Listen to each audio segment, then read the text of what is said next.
Hi and welcome back. In this video, I'm going to talk about a great destination near Sarajevo that can either be done as a day trip or multi-day trip. This is a place that I have wanted to go for a really long time, and I finally got there, and I'm so glad I did. The destination I'm talking about is Mostar. If you're new here, my name is Kyria, and in 2024, I retired early to pursue a life of full-time travel and adventure. So let's get started. Mostar is most known for its 16th century Stari Most Bridge, in which you can see the Ottoman influence of the town. In fact, the town itself is divided, with Bosniak Muslims generally living on the east side of the river and the Croat Catholics on the west. The bridge was actually destroyed in the 1990s when the conflicts were happening, and it's been rebuilt since then and is a symbol of reconciliation and hope. There are several ways to get to Mostar from Sarajevo.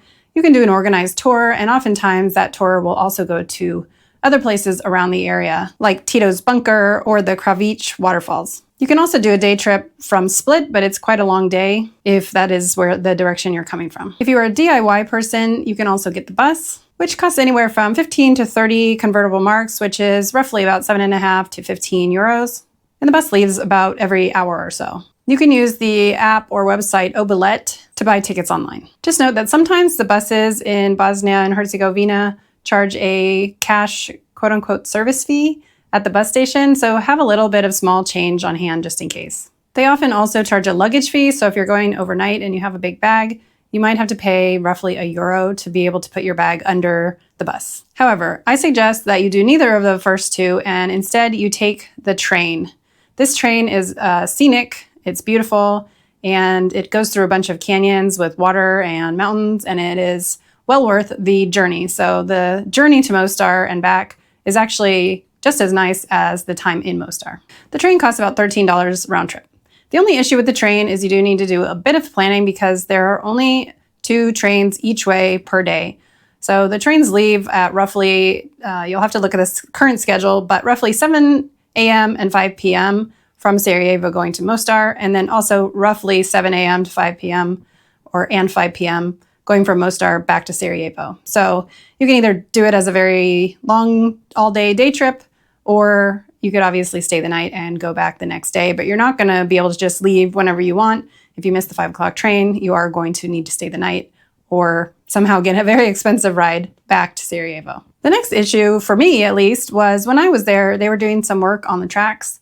And although the normal schedule was that the train left at 5 p.m., in this case, on some days, it actually left at 7:45 instead p.m. So that's an even longer day.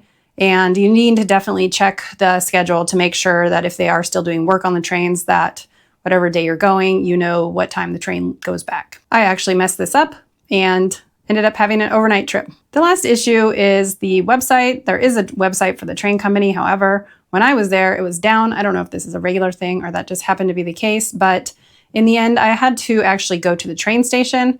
And it's a little bit fiddly because I went to the train station the day before thinking, oh, I'll just buy my ticket for tomorrow morning so that I definitely get a ticket.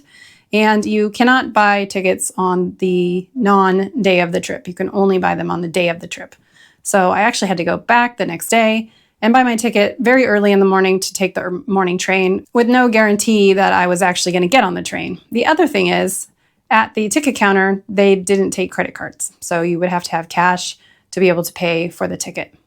One tip is that the round trip ticket is cheaper than 2 one-way tickets, so it does make sense to pay for the round trip ticket right away.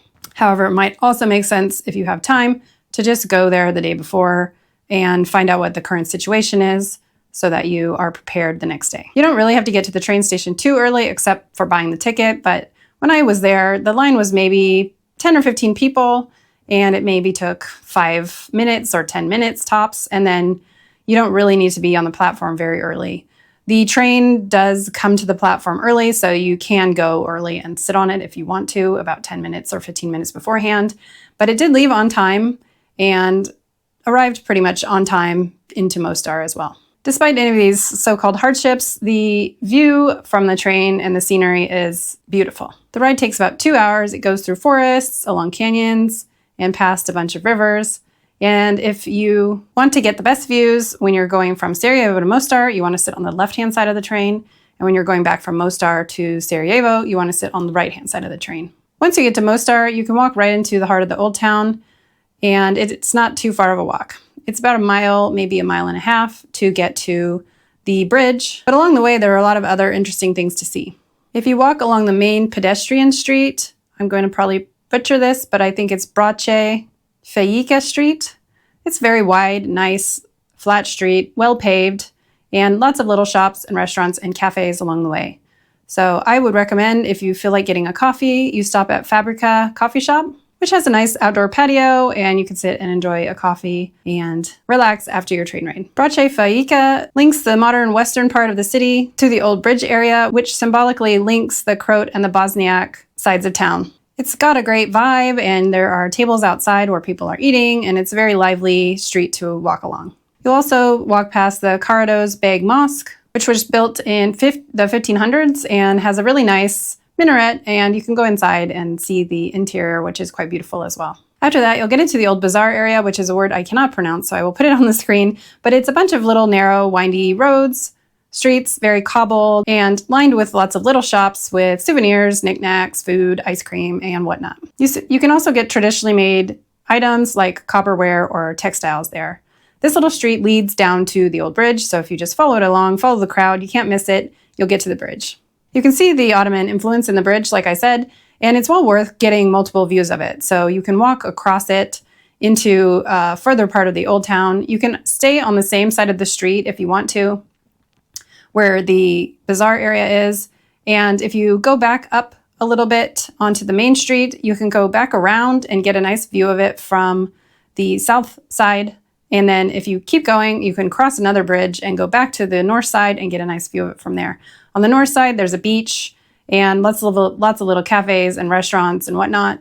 And it's actually really fun just to sit there, have a beer, and watch the very famous bridge jumpers. So if you want to, you can actually jump off the bridge yourself. Or, like I said, if you go to the south side of the river, there's actually a diving platform, and you can dive off there. And there's several different levels, so you can dive from a little bit higher or lower as you please.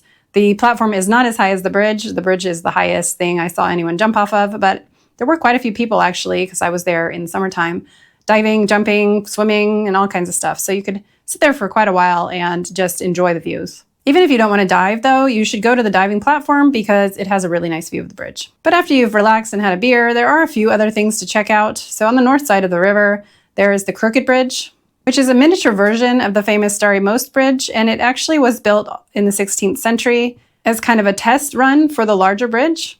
And it too sits on a little quaint, windy, streeted road, so it's very nice little area to explore. The other thing on that side is the Hammam Museum, which gives you an inside look on the rituals of bathing during the Ottoman days. There's also Haji Kurt's Mosque, which is the oldest mosque in Mostar, which dates back to the early 1600s. There's also the Chevan Chehaya Mosque, which was also built in the 1600s and has a nice minaret, and you'll be able to hear the call to prayer from that mosque as you're walking through town. If you're ready for another beer, there's a place called the Craft Beer Garden, which again has a nice courtyard where you can sit out and have a nice beer and enjoy the day. If you want something more active, you can go hiking. There's a place just above town called Hum Hill, and it has panoramic views of the city. You can also go a little further afield if you want to get a taxi, and you can go to the area called Velez Mountain, which is a more rugged range with really nice vistas as well. If you're into adrenaline sports, there's also zip lining, river rafting. You can go do a motorboat and go under the bridge or along the river. And once you're tired of walking, you can just grab a beer or an ice cream and sit in the shade next to the river. There's plenty of restaurants and also little food carts to choose from, and it's a great place to just sit and relax. After you're done, you can walk back to the train station and get the train home. However, if you're like me and you mess up the train times because the train's leaving at 7:45 p.m. or only certain days of the week, I didn't notice the fine print, and I went there at 7:45 to take the train home. Turns out that was not one of the days, and it had already left at 5. So I ended up having to do an unplanned overnight stay in Mostar, but I did stay in a place called Hostel Sima, which isn't really a hostel. You actually have your own private room. It does have a shared bathroom and shared kitchen, but it's really well run. The lady was super nice. She doesn't really speak any English, but we figured it out. And her bathroom was super clean. The kitchen had coffee and tea, and there's a huge outdoor courtyard where you can sit and enjoy the outdoors and the weather and everything. However, because by the time I figured out my snafu, I got to the hostel late and I didn't get to enjoy any of that kind of stuff. But it was a really nice place, and the lady was super nice as well. I'll go quickly over the costs. So like I said, this is going to be 1 night of accommodation and the train back and forth, as well as a few beers and a lunch in town. The accommodation was $48. Dining out was $20. Groceries was about $5. And transportation was $13. So all in all, that was about $87 for a 1-day overnight trip to Mostar. So there you have it. It's a great place. It's got a lot of history. It's a beautiful area, and it's well worth a visit. So if you have any questions, please leave them in the comments. And I thank you for following along. If you haven't subscribed already, please do, and give this video a like. And see you next time, and happy travels.